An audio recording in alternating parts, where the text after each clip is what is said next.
Bonjour, soyez les bienvenus dans ce nouveau numéro des mots et débats, l'émission qui donne la parole aux auteurs francophones. Merci de nous rejoindre sur Télé-Sud.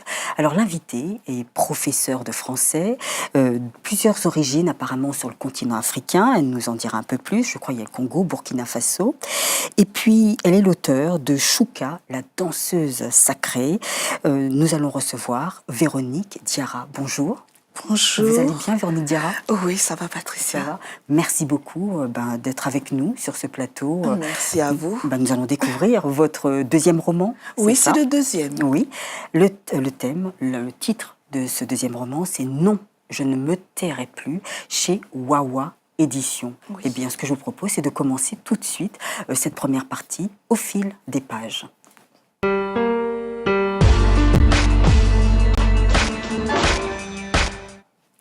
Véronique Diarra, au début de votre roman, nous découvrons et nous comprenons d'emblée qu'il y a cette femme qui pousse son chariot de provisions.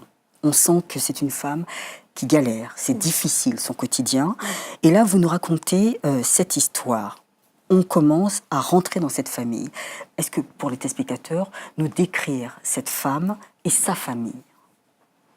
Oui, c'est important parce que il faut que nous comprenions que nous sommes dans une famille monoparentale, avec tout ce que cela signifie. Et après, nous allons comprendre que cette famille monoparentale est aussi une famille africaine vivant en France. En région parisienne. En région parisienne, précisément. Mais monoparentale, avant d'être une famille monoparentale, elle avait un mari qui est parti. Et on ne sait pas où il est. Voilà. Eh bien, il y a raison d'ailleurs pour laquelle il est parti. Il est parti. Il est parti parce que, en fait, le couple n'était pas marié. Cette jeune femme a fait un choix malheureux, en ce sens qu'elle a cru les belles paroles d'un monsieur qui n'était pas libre, qui l'a emmenée jusqu'en France. Elle a abandonné un poste de cadre dans une grande société de son pays d'origine.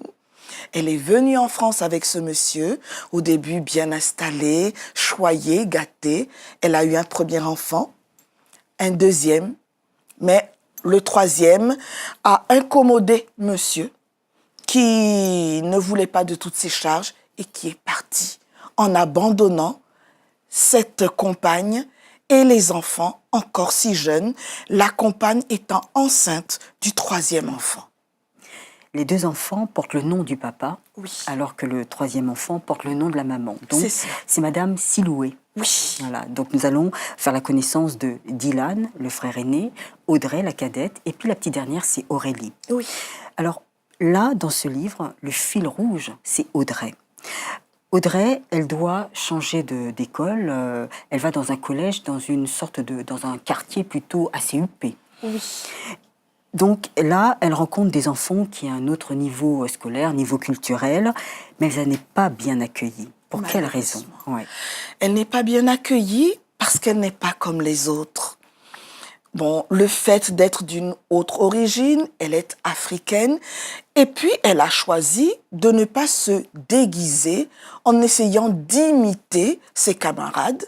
Elle vient avec sa coiffure, avec ses cheveux crépus, donc elle se fait une belle touffe nappie. Elle porte des vêtements assez simples, mais comme elle a du goût, elle sait les agencer pour être tout à fait correcte. Il se trouve que ces vêtements ne sont pas de marque. Et elle est dans un milieu où ne pas porter de vêtements de marque est une transgression. Oui.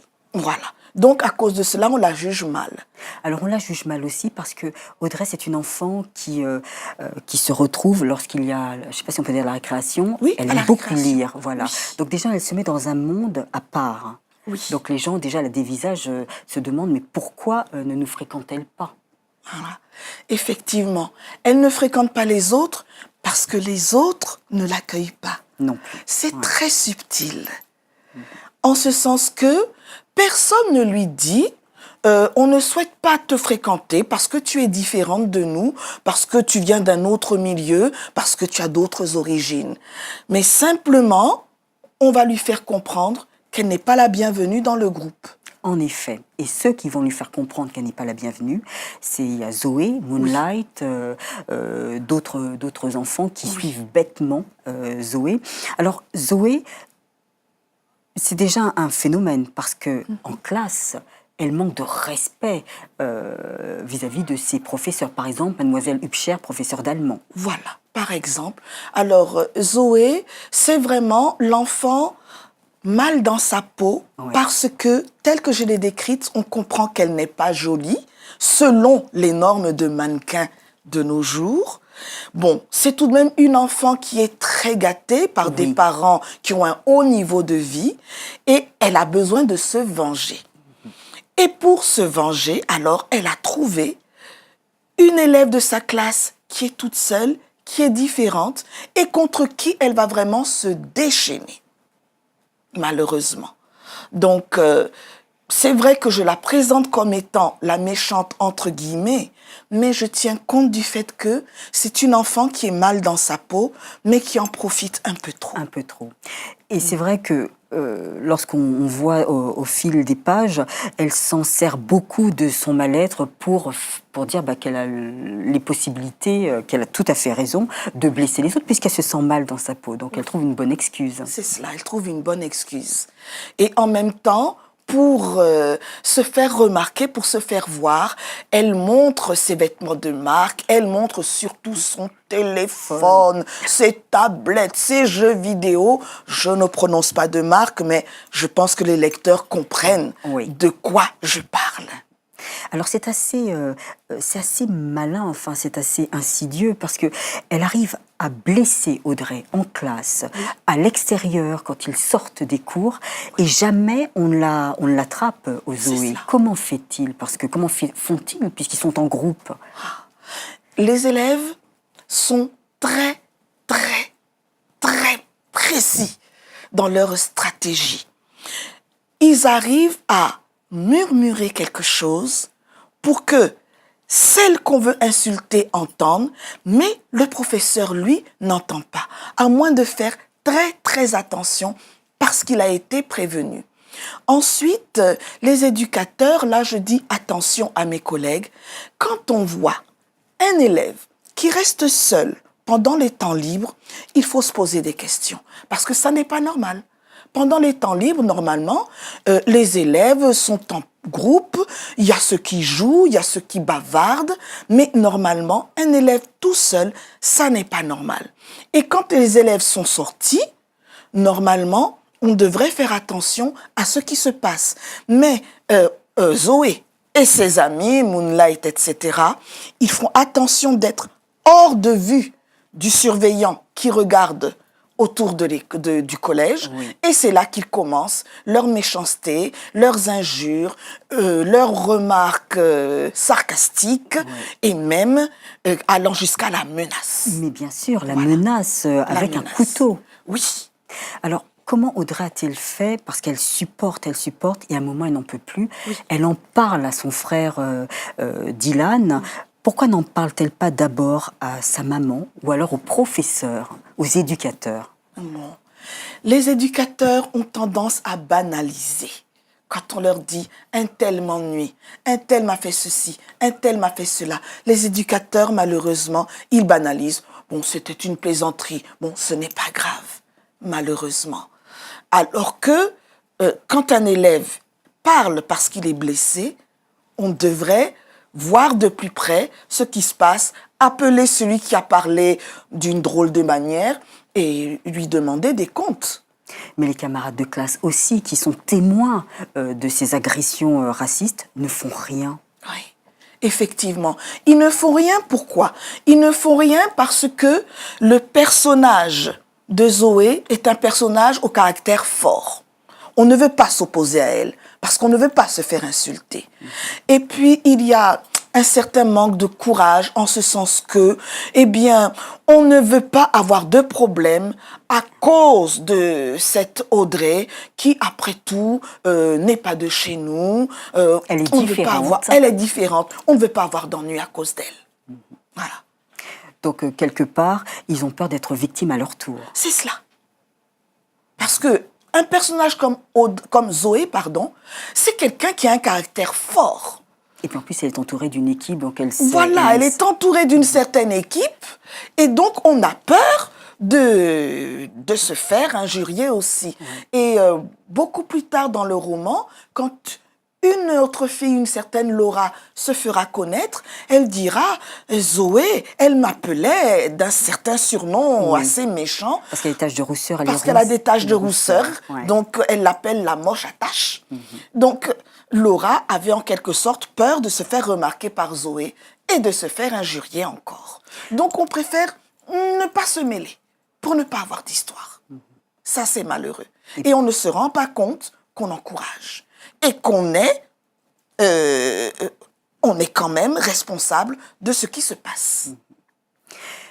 En fin de compte, votre message, c'était dénoncer, parler de ce harcèlement moral. Je suppose qu'en tant que professeur de français, vous avez dû rencontrer beaucoup de victimes de ce genre d'agression, de violence. Effectivement, j'ai rencontré des victimes qui sont venues se confier à moi et c'est là que j'ai pu agir pour que ça s'arrête.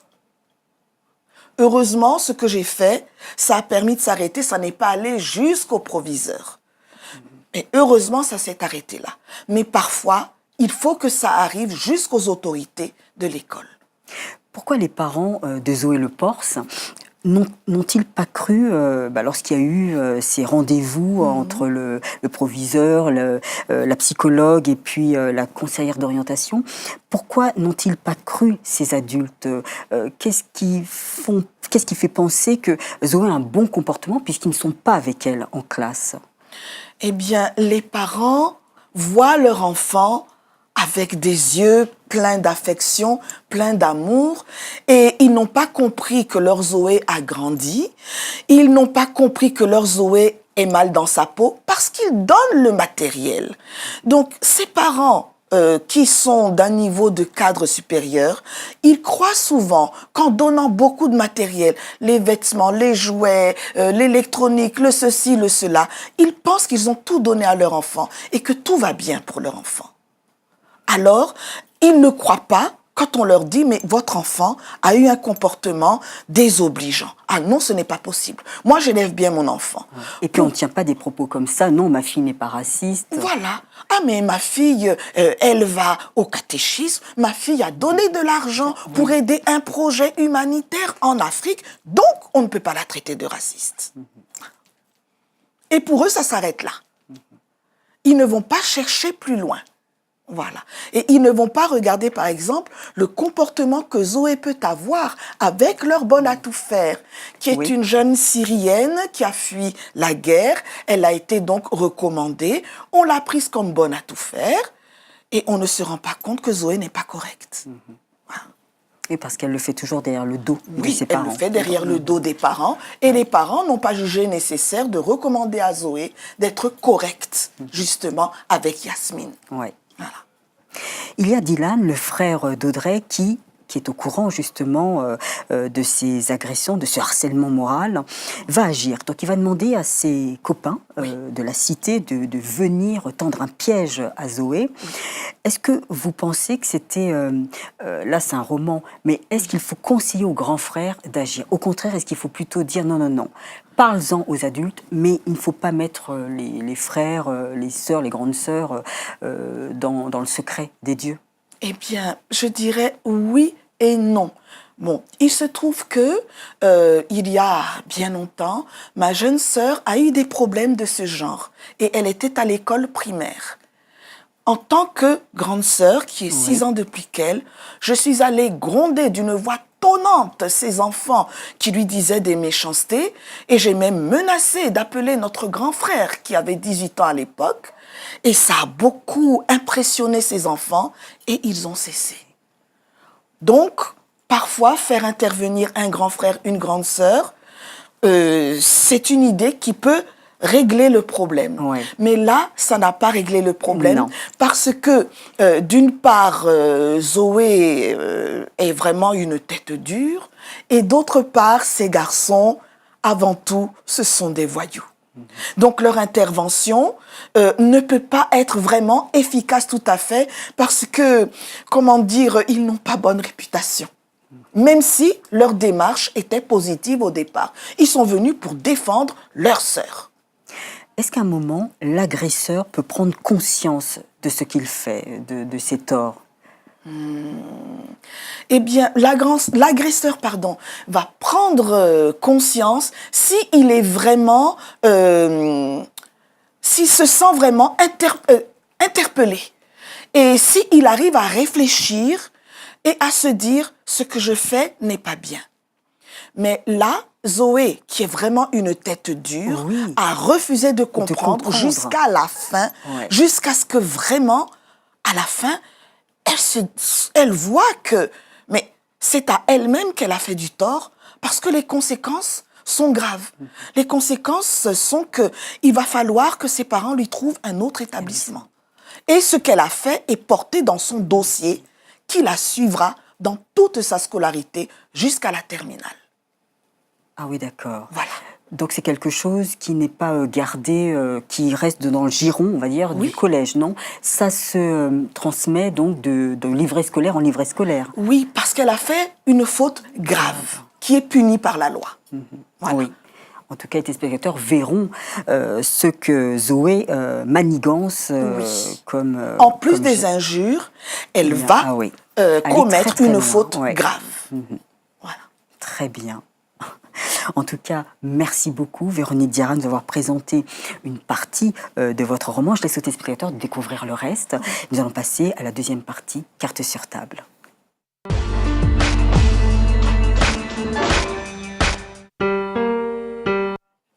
Véronique Diarra, alors je l'ai dit en début d'émission, vous êtes professeure de français. Auparavant, vous étiez professeur des écoles. Alors, enseigner, c'est une vocation.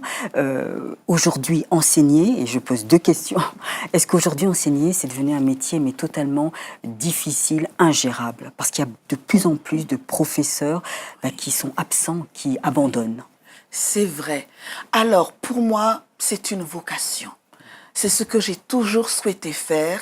Et vraiment, là où je suis le plus à l'aise, là où vraiment je m'épanouis, c'est dans une classe avec une craie à la main. Vraiment. Ouais. Mais ce métier est devenu difficile, c'est vrai. Que ce soit en primaire ou en secondaire, c'est devenu difficile parce que il y a eu un relâchement dans l'éducation de base des enfants. Les enfants entendent leurs parents qui prononcent des paroles qui sont un petit peu dures vis-à-vis des enseignants.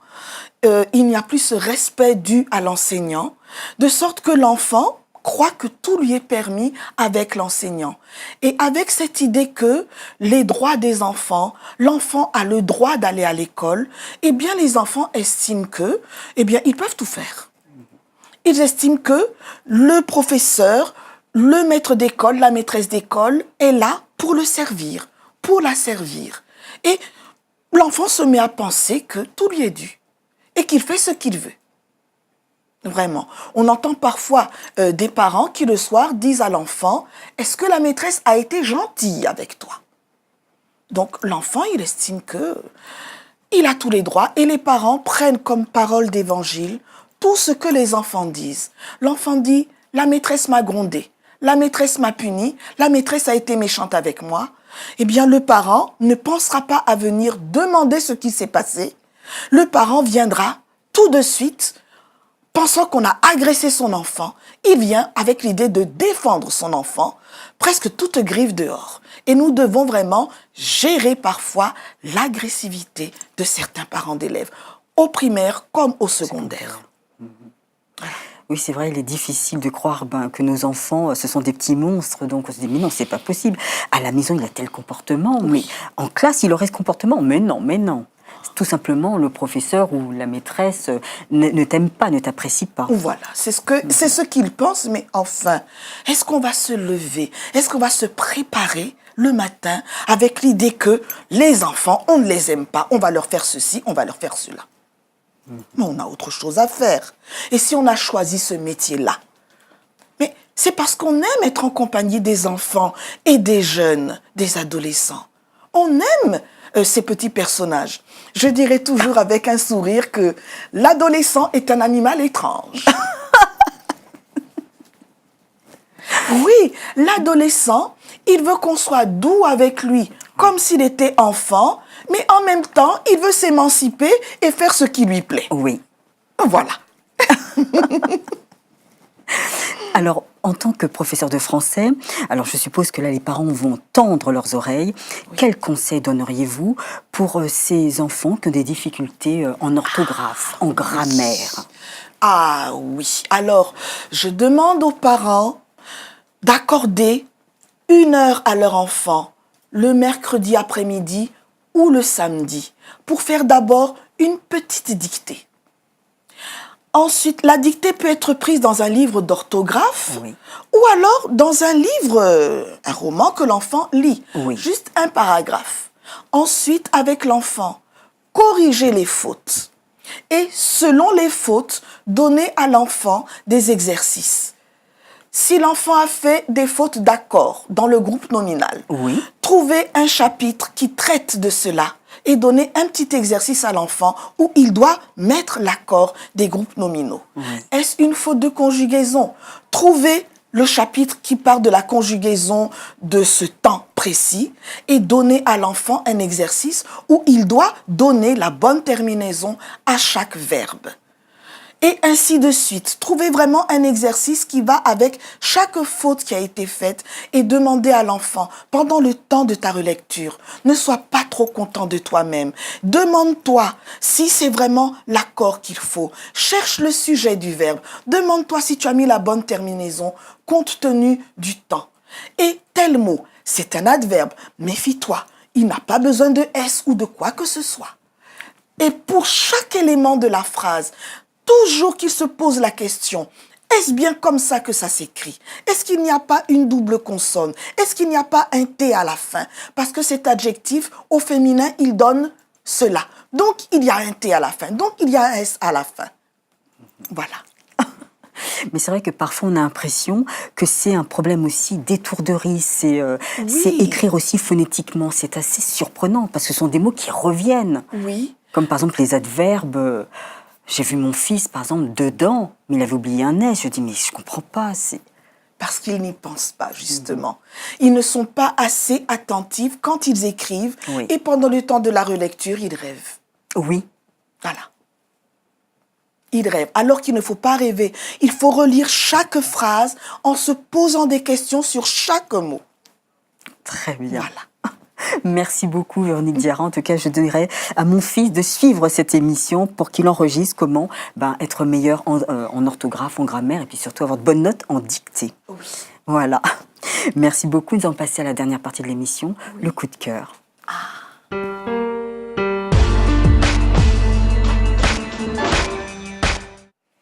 Véronique Diarra, vous avez un coup de cœur ou 2 coups de cœur? 2 coups de cœur. 2 coups de cœur.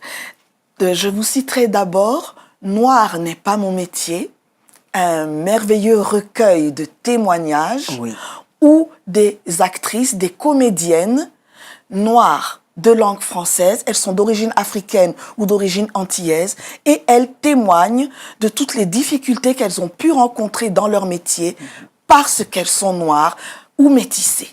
Voilà. Et vraiment, j'ai reconnu des difficultés que nous rencontrons toutes, nous, les femmes d'origine africaine ou antillaise et qui vivons en France. Des difficultés que nous rencontrons à cause de notre apparence. Oui. Donc c'est vrai, c'est déjà surtout pour les actrices, c'est vrai qu'il y a une sorte de cliché, soit ce sont des nounous, soit c'est des servantes, enfin toujours un métier jamais cadre, jamais l'élite, quoi. Oui. Alors que nous avons notre place dans ces métiers d'élite, mais on ne veut pas montrer la femme noire ainsi. C'est pas possible en fin de compte. Je crois que les gens n'ont pas encore intégré cela. Mais vraiment, pour en revenir à mon rôle de professeur, mais j'ai parfois vu des élèves qui, dans leur regard, désapprouvaient de me voir là. Ils estimaient que ma place n'était pas en tant que professeur. Ils estimaient que j'aurais dû plutôt avoir un balai à la main et non une craie. Et je le voyais dans leur regard et dans leur attitude. Malheureusement. C'est assez mal accepté. Ouais. Vraiment. Et dans Noir n'est pas mon métier, bien sûr, tout m'a touchée, mais ce qui m'a le plus touchée, c'est l'anecdote d'une actrice métisse. Je n'ai pas retenu son nom parce que je ne la connaissais pas du tout. Elle a fait de la danse classique et elle était douée. Ouais. Ses parents voulaient donc la mettre à l'Opéra de Paris pour qu'elle puisse continuer et exceller. Oui, alors Le là- professeur déclare, on n'est pas du tout prêt à accueillir dans un corps de ballet une danseuse de couleur. Oui. Et ce qui me choque, parce que moi j'ai fait de la danse, c'est que concernant la danse classique, la première question, c'est la technique, la grâce, et vient ensuite la silhouette, parce qu'il faut avoir une certaine silhouette oui. pour faire du classique. Mais il n'était pas question de cela dans la réponse du professeur, il n'était question que de couleur. de peau. Et c'est vraiment, vraiment une grande injustice. Et le deuxième coup de cœur? Le deuxième coup de cœur de la part de la princesse morte, de Kenizie Mourad, une journaliste. Elle raconte l'histoire de sa mère qui était une des dernières sultanes ottomanes, de la famille ottomane de Turquie. Il s'agit de Selma Sultan, petite fille de sultan, qui a été bannie avec sa famille et qui a dû se rendre au Liban. Plus tard, elle ira en Inde, elle finira son errance à Paris et c'est une princesse qui a été arrachée à son monde, arrachée à son milieu et qui n'a plus pu retrouver la paix, le bonheur, parce que où qu'elle aille, on lui a fait du tort. Et si je me suis sentie touchée par le destin de cette princesse, Selma, c'est parce qu'elle m'a rappelé l'histoire de ma grand-mère, qui était princesse dans son royaume traditionnel. Elle en a été arrachée pour épouser un jeune fonctionnaire africain, mais elle n'a plus été traitée en princesse. Elle a été plutôt malmenée et elle en a beaucoup souffert. Et quand vous dites arraché de son royaume, c'était dans quel pays? Alors, c'était dans l'actuel Burkina Faso, oui. le royaume de Toma, qui est maintenant une région du Burkina Faso. Son grand-père y était roi, elle était princesse, mais d'éducation tout à fait traditionnelle. Et les religieuses lui ont dit, si tu deviens chrétienne, tu épouseras un chrétien qui n'aura jamais d'autre femme que toi, car la polygamie lui est interdite. Et c'est ainsi qu'elle a accepté d'épouser ce jeune fonctionnaire, qui l'a emmené loin de son pays. Elle n'était plus dans son royaume, elle n'avait plus son entourage habituel, et les choses ne se sont pas du tout passées comme elle le croyait. Et dans son âme de princesse, elle a vraiment été blessée parce qu'elle n'a pas trouvé le traitement qui lui était dû. Oui. Voilà. Merci beaucoup, Véronique Diarra. Mais vous êtes aussi fille d'un haut fonctionnaire. Oui. Oui. Donc j'imagine que vous avez beaucoup voyagé, C'est découvert d'autres cultures. Oui, en fait, j'ai grandi à Abidjan, puisque mon père y était haut fonctionnaire, chef de mission diplomatique, car il travaillait pour 5 pays d'Afrique. Il avait la charge de travailler au développement de ces pays. Il devait donc négocier des accords avec de grandes institutions internationales, de grandes banques européennes et américaines pour obtenir des fonds afin de construire telle ou telle institution et développer les différents pays d'Afrique. Cela fait qu'il voyageait beaucoup lui-même, je le voyais peu, et il nous a fait voyager beaucoup. Nous passions l'année scolaire à Abidjan, mon frère, mes sœurs et moi, et en grandes vacances, nous allions en France et nous allions aussi dans d'autres pays. Nous allions aux États-Unis et dans d'autres pays d'Europe. Très bien. Merci beaucoup, Véronique Diarra, d'avoir fait ce portrait de famille. Merci pour les coups de cœur. En tout cas, j'espère vous voir pour le prochain roman. Oui. Je rappelle ce roman pour lequel vous êtes venu à Télésud. Non, je ne me tairai plus, chez Wawa Édition. Merci beaucoup, Véronique. Merci beaucoup. Et quant à vous, mes chers complices, je vous remercie de votre fidélité, mais n'oubliez pas le prochain rendez-vous, toujours avec un auteur de talent. Merci beaucoup de votre assiduité. Au revoir et à bientôt.